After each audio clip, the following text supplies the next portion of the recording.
लागी तकिया में पड़ती जा राजा जी प्यार करे से पहले सोच लो नतीजा राजा जी प्यार करे से पहले सोच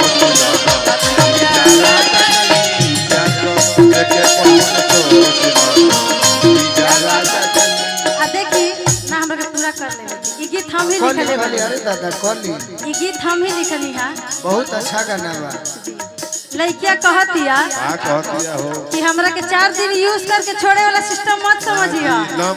मांग में सिंदूर भर के घरे अपना ले आइया। लड़किया कहतिया लॉन्ग लाइफ चाहिए सब बतिया ही बेकार ली हसत फेरा साथ बचन निभाई हो